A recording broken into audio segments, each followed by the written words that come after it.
Shana Tova to everybody. I hope this year now upon us will bring you health, happiness, fulfillment, and peace. Friends, I want to begin by citing a dispute that is recorded in the Midrash. It goes like this. Rabbi Simon said, when the time came for God to create the first human being, the angels broke up into opposing groups. Some among them said, human beings should be created.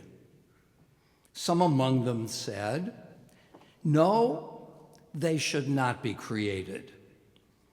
This is what is written. Kindness and truth met, righteousness and peace kissed. A quote from the Psalms. Kindness said, let human beings be created because they will bestow kindness. Truth said, let human beings not be created because they are entirely made of lies. Righteousness said, let human beings be created because they will do righteous acts. And peace said, let human beings not be created because they are entirely bent on dissension.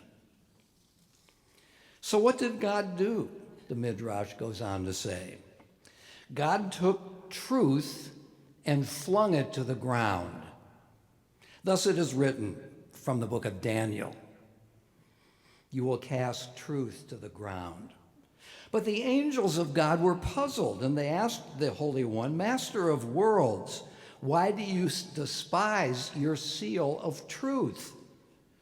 Let truth rise from the ground, as it is written, truth will grow from the earth. Rabbi Huna said, while the angels of God were arguing with one another and occupied with one another, the Holy One created the first human. God said to them, why are you debating? I've already created human beings. Now, in this lovely and fascinating passage, we have an example of a fundamental disagreement about an important subject. What kind of beings are we humans? Are we deeply problematic, or are we gracious and kind?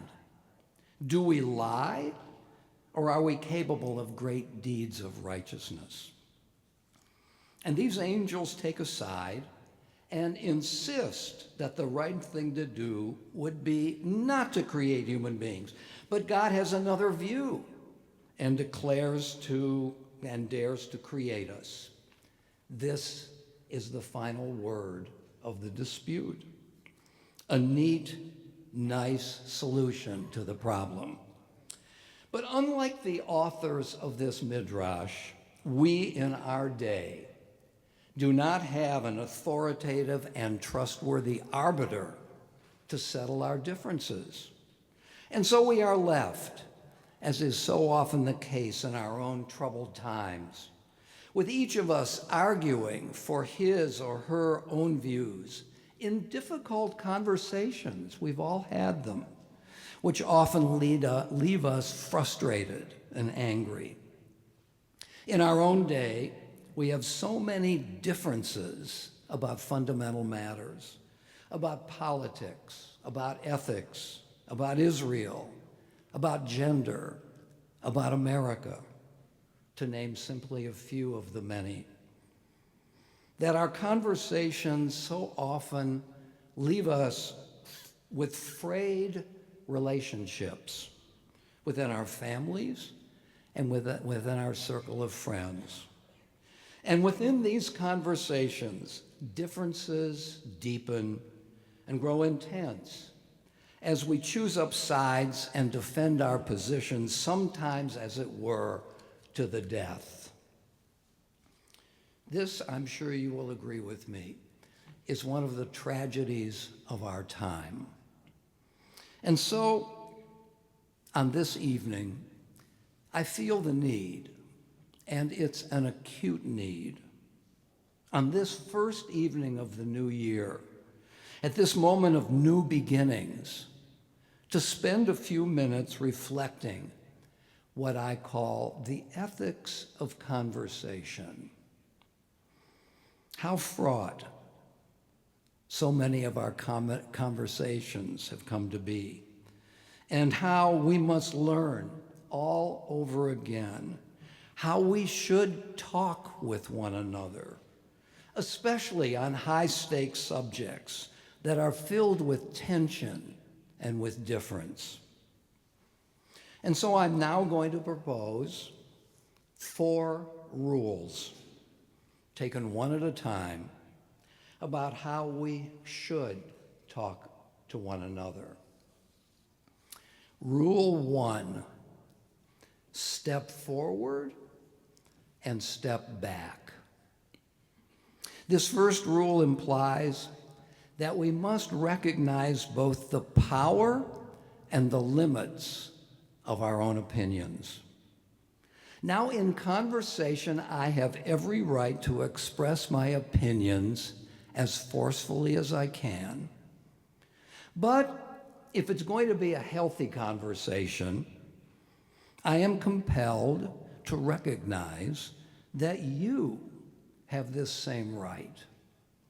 Therefore, along with the right to express strong views, comes a responsibility to give careful attention to your strong views. And this combination of responsibility and right is powerfully described by the great British philosopher Isaiah Berlin. Here's what Berlin says. On the one hand, we have a responsibility to realize the relative validity of our own convictions, while we also have the right to stand for our convictions unflinchingly. I want to repeat that. On the one hand, we have a responsibility to recognize the relative validity of our own convictions, while we also have the right to stand for these convictions unflinchingly. And Berlin goes on to say, it is this combination of rights and responsibilities that distinguishes a civilized person from a barbarian, end quote.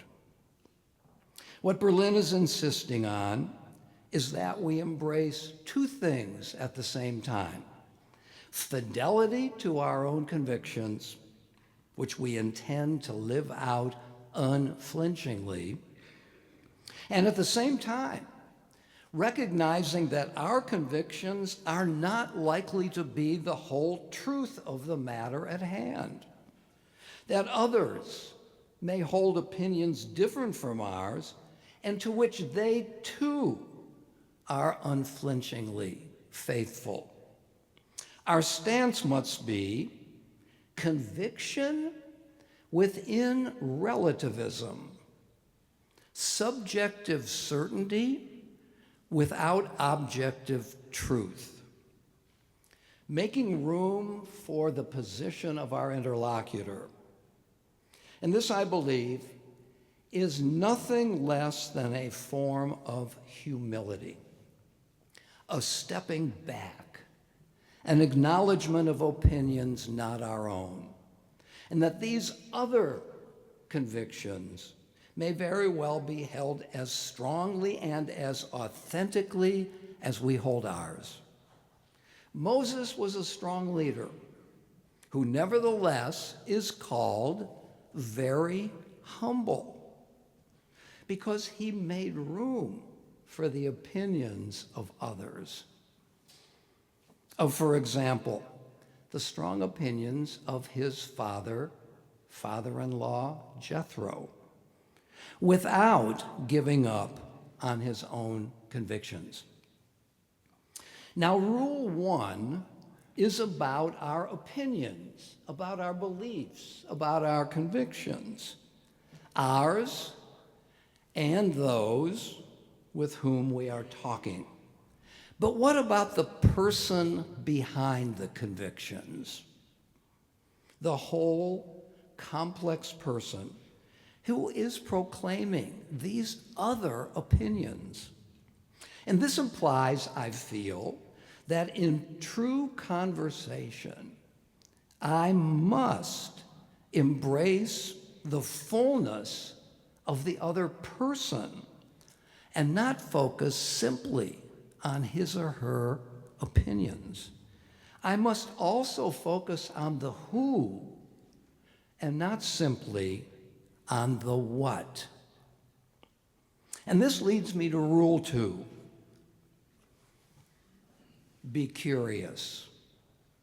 That is, be interested in the person with whom you are having a discussion. Who is this person with whom I am speaking and with whom I'm having disagreements? Why might this person hold the opinions that he or she does? What are the sources of those opinions? What experiences, what joys, what traumas have led this person to these opinions? What needs, what deeper commitments have given rise to what he or she is insisting on? Now, really, how often when I'm engaged in serious conversation, how often am I so caught up in what is on my mind, on what my feelings are, what are my needs, that I ignore the full humanity of the person with whom I am having the conversation? But really, a conversation of high quality can soar only when each person takes an interest in the fullness and the complexity of the person who stands in front of him, and not only what is coming out of his or her mouth. Be curious. For curiosity takes me to a place outside myself and enables me to understand someone in his or her own terms. And now I want to say this. Let the cultivation of curiosity be an aspiration, a goal, a passion. Albert Einstein once remarked, and I quote, that I have no special talents. I am only passionately curious, end quote. Now, I suggest that in this statement, Einstein deliberately minimizes his astonishing intelligence in order to tell us that there is something more important than intelligence. And that is what drives us to suppress our egos and expand our horizons and our sympathies. That curiosity is a way of living in the world. It's a stance, it's an attitude, it's a passion. When, to take a well-known example, when Moses was tending his sheep and minding his own business, he saw a bush that was burning. And he, to quote the Torah, he turned aside to see why the bush was burning. At precisely that moment, that is the moment that God decided to call Moses to be the leader of his people. It was, the Torah implies, Moses' curiosity, not his background, not his intelligence, not his convictions, but with his fascination with the world around him that led God to call him to be a leader. It is curiosity that opens our minds and our hearts to the marvelous world beyond ourselves. I should really say, not to the world, but to the worlds, plural, beyond ourselves. Because if we think about it, we would agree that each of us is a world, you and I, and the person sitting right next to you this evening. Because when we think about it, we are all complex human beings who have experienced a vibrant set of things that have poured in on us, and a vibrant set of relationships, of challenges met and challenges unmet, of successes and failures, of fears and as hopes. We are worlds. And when we come through curiosity to apprehend the precious world that each of us is, that person standing in front of me and arguing vociferously with me is a precious world. And if we acknowledge this reality, we will come to care about this person. Curiosity uncovers worlds, and it leads to care and to caring. Here is my third rule: only connect. Now I want to be personal here. One of the things I care most deeply about is connecting with another person, connecting with the person standing right in front of me, reaching across a divide that so often separates us, and by doing this, forming a kind of intimacy. I care about connecting to the person and not simply wrestling with his or her opinions. Only connect, not just to the words, but to the person. How much richer would our conversations be, even those that are most difficult and painful, if they were grounded in the desire to connect with the person standing in front of us? A connection which doesn't eliminate differences, doesn't eliminate tensions, but which places them in a larger, more humane kind of reality, and moves us toward a kind of deeper connection. And here finally is rule number 4, perhaps the hardest of them all. Here it is: be ready to say 2 things: I don't know, and I am wrong. Oh my gosh, that is so difficult. So difficult for me, if I'm going to be personal here again, at least, especially when I have thought about an issue long and hard in such a way that suggests to me that I have a valid conviction about the right approach to this issue. And because it's so hard to say, I don't know, and I am wrong, since it's so hard to say so, especially in the midst of a heated conversation with another person, because of this, our sages tell us, force your tongue to say, I don't know. I am wrong about this. Because saying these words is tough. And therefore, we have to use the strong word, compel yourself. And so when we feel cornered by the strong opinions of another person, and when we get our dander up and become insistent, we must recall the wisdom that whispers the following words to us: don't insist beyond reason. Don't continue to hold your ground even when you feel in your bones that on this particular point, I'm not as strong. It isn't as strong as I thought it was. This is hard, but force yourself, because by doing this, you will soften the tension within the discussion and even allow your interlocutor to dare him or herself to make such a concession on his or her own.